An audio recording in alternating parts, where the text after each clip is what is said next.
Hey guys, this is Squirrel's Wood Shop, and today we're making some floating shelves. Not only that, but we're also going to show you how we made them and how we hung them on the wall. And it's probably not the way you would expect. So sit back, relax, and maybe we can show you a thing or two to make your next floating shelf job as easy as possible.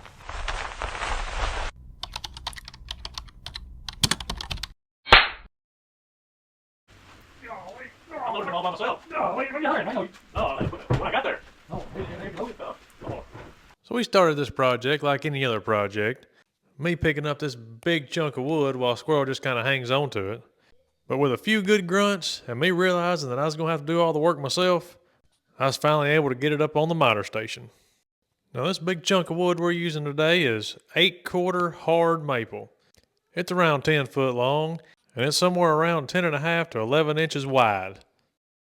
Now we're making 2 floating shelves, so to make it lighter, and since we're going to need 2 of them anyways, we're just going to cut this right in half. You measure 55. Yeah, I measure 55. I'll cut 56. 56. 56. So does anybody else say their number out loud that they got to cut until they finally cut it? Or is it just me? Just me? Okay. That's what I thought. So after saying my number out so many times, I finally got enough courage to cut it into our 2 shelves. Then it was on to our planer. Now you know that feeling you get whenever you get all your sanding done and you're just about to put your finish on it and you spray it down with water to really show all the details in the wood? Well, this is nothing like that, but it's similar. Really hadn't done any work yet, but you still get to see what the wood looks like just by planing it. So it's kind of the fast track. And this wood showed us that, well, we got a twist and we can't get it out with a planer. So let's go to the router sled.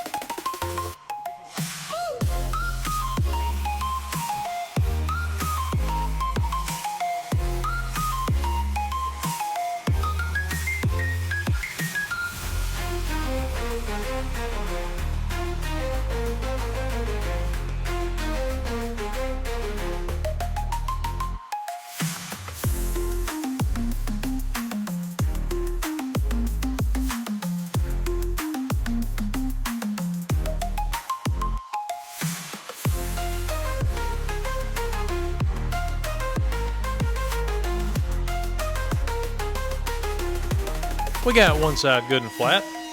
Then we took it back over to the planer and let that smooth side that we just cut rest on the bottom. That way when we run it through, our top will be just as flat as the bottom side is. We're also going to take it down to our final thickness, which is going to be about 1 5/8 inches when it's all said and done. That'll give us 2 good flat sides, and the only thing we got left is to cut our depth. And to do that, we're going to take it over to the joiner. Now if you'll look at this first pass we take, you can see a pretty good gap in the middle there. Now we're just going to run it through there several times until we get rid of it. And once it's cutting all the way down through there, we'll know we got a good straight edge, which will be our 3rd straight surface, and we only need 1 more. And since we've already used the planer, the joiner, and the router sled, might as well give the table saw some love. So we're going to finish our dimensions here on our table saw. This will be our width, how far it's going to stick away from the actual wall. And speaking of wall, I got a lot of work I got to do before we can throw these things up. So let's get to it.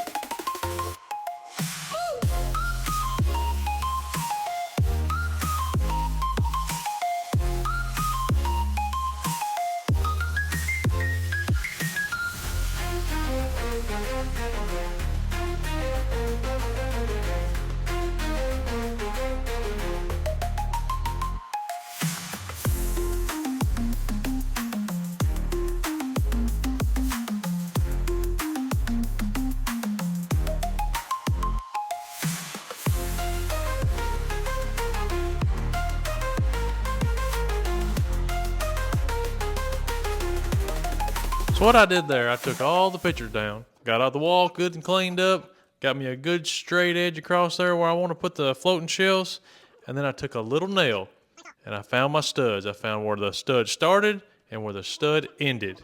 And I made sure to mark them up, put them on a piece of paper. Now we're going to take them measurements back up to the shop and start drilling our holes for our floating shelves. And this is the point where measuring twice and cutting once would really come in handy. Because once you put these holes in the back, they're there. Yeah, you might can figure out a way to get around it, but it's a lot easier just to do it right the first time. And we need these holes good and straight. And since I can't drill a straight hole by myself, we got a little tool here that's going to help us out. It's basically just a piece of pipe welded to some flat stock, and that's going to give us a good enough start to make it straight to where we can take it off and drill it the rest of the way. Now as for how deep we're going, well, we're going to go as far as we can go with this drill bit. We're going to follow that same pattern for the next 2 holes, leaving us with a total of 3 per shelf. So if you hadn't figured out by now, we're using dowel rods. But before we can get into making our dowel rods, let's do some sanding. And that's about enough of that. So we're going to make these dowel rods out of some hard maple. And now I've seen these guys on the internet try to make these dowels, and they make it look real easy. So we're going to give it a try. So we started with that same drill bit we used to drill out the holes in the shelves. And all we're going to do is put 1 hole until that happens. Huh. Yeah, pull it up on it. So after that drill bit pulled the wood right out of my clamp, I thought of a better idea. Let's put it this way and then we'll drill it with a hand drill. I can control the speed a lot easier, and I think it worked out perfect. Then we took it over and cut just the top of it off to where our hole was just open on top. We mounted a chisel and the 2x4 broke. So then we tried again. Drilled a new hole, and guess what? Huh. We split it again. Ain't gonna work that way. So that makes us 0 for 2. And if we go down, we're going to go down swinging. So here we go with attempt number 3. So we're going to start off by drilling our hole. So far, so good. Everything's looking good here. Drilled the hole close enough to the top. That way we don't have to take it anywhere to cut it. It should be just right. So we went ahead and clamped our chisel down. And all we had left was to run our blank right through it. So we chucked it up in the drill and failed again. That's because our gap at the top of our hole was not quite large enough. So we took it over and cut off a little bit more. Got her back in position. Everything lined back up like it's supposed to. And wouldn't you know it, everything lined up and it went right on through there. Just a little bit too good. The dowel was too small. So we failed again. But that's not going to stop us. So while I was at my day job trying to make a living, Squirrel come up with this. He got him a hard piece of maple, drilled the hole just like we done before, cut the top off, but this time it was the actual right size for it. He modified our blanks a little bit, and wouldn't you know it, that thing went through there like butter, smooth as could be, and it actually worked really well. So it can be done. It just takes 5 tries. And since you know what not to do, it should only take you like 2 times at most. Just don't do what we did, and you should have it. We needed 6 of these, so we went ahead and cut all of them. And then we got our measurements on how deep each hole was. Now, they're supposed to be the same, and they was pretty much. We went ahead and marked them off and made a mark on each dowel. And that's going to be our reference mark to show us how far we can hammer these things in before we bottom out. And these are some pretty tight fits, so we didn't even worry about gluing them. Now this next step is going to be pretty critical. We're marking our depth on how far in we're going to put these into our studs. We marked ours to 3.5, and that should put us 3 inches inside the stud. Since we're not going to do anything to the sheetrock, we got a 1/2 inch sheetrock. So 3.5 should give us 3 good inches that goes inside our stud. We did a little bit more sanding, and then it was time to put on some Osmo. Now, this is the first time I've ever used Osmo, and they say it's pretty easy, so we're going to give it a try. Now the instructions said you can put this on a lot of different ways. We're just going to use a rag and kind of wipe it on, and then after a little bit we're going to wipe it off. Now if and when I ever use this product again, I'm going to do it a little different. I learned a lot the first time, but mostly when it says put it on thin, it means real thin. Because I put it on what I would consider thin, and it was a little bit harder to wipe off than I was expecting. But on the second one, I did a little bit better, and it was much easier to wipe off. The finish we're using today is a clear matte. And you can see it's got a little shine to it still, but whenever I start wiping it off, it's really going to make a difference. But you can tell the difference right there in the finished board and the unfinished board. It's amazing how much just a little bit of wax will make.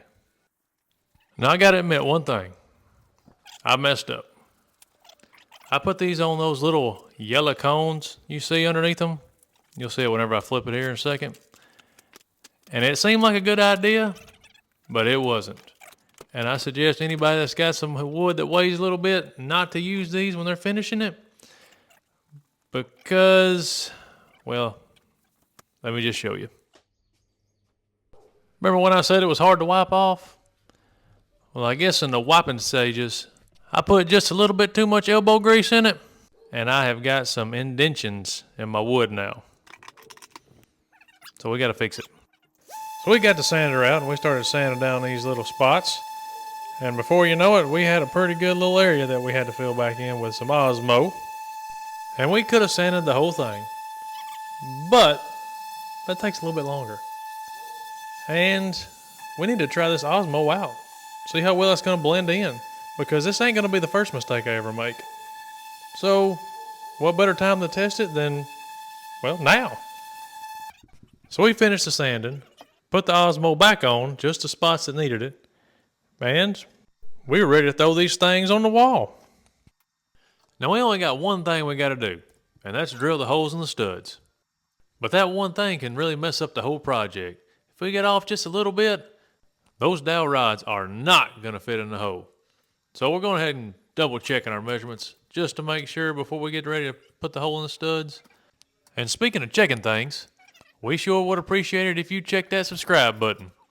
You know, when we started this channel, I had one goal, and that was to get a paycheck from YouTube. And we're getting closer.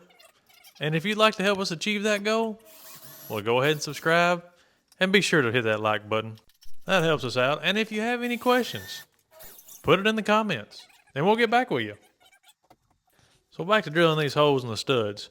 What we're using is that same pipe welded to the flat stock, and we've screwed it to a piece of plywood. Now on the back side of this plywood, we got that stuff you put in like your drawers in your kitchen.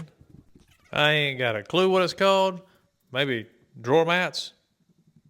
That sounds good. We'll go with drawer mats.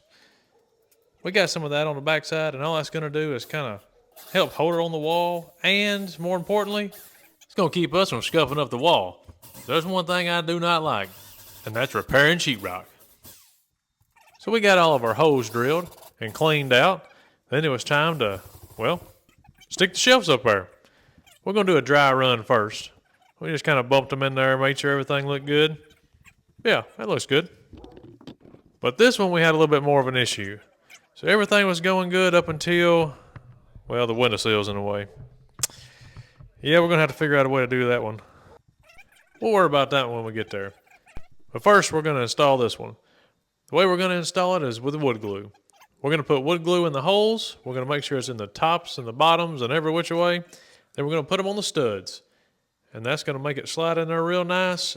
And when it sets up, it's going to be hard as a rock.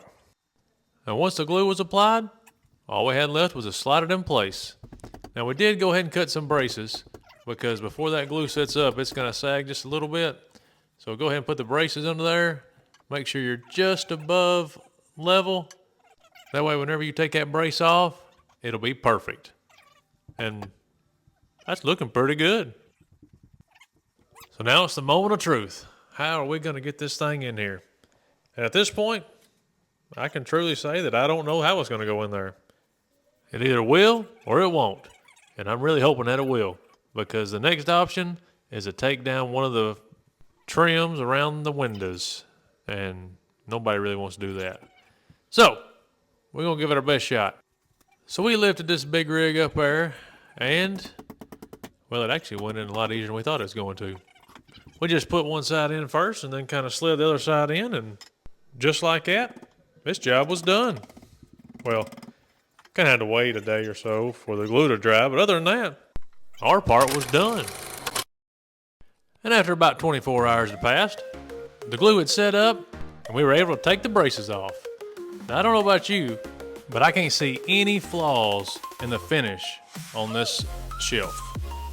So the little sanding job we had to repair, it ended up being flawless. So you can do it. So if you made it this far, I really appreciate you watching. Maybe we showed you something to do, or maybe something not to do. Either way, maybe you were entertained.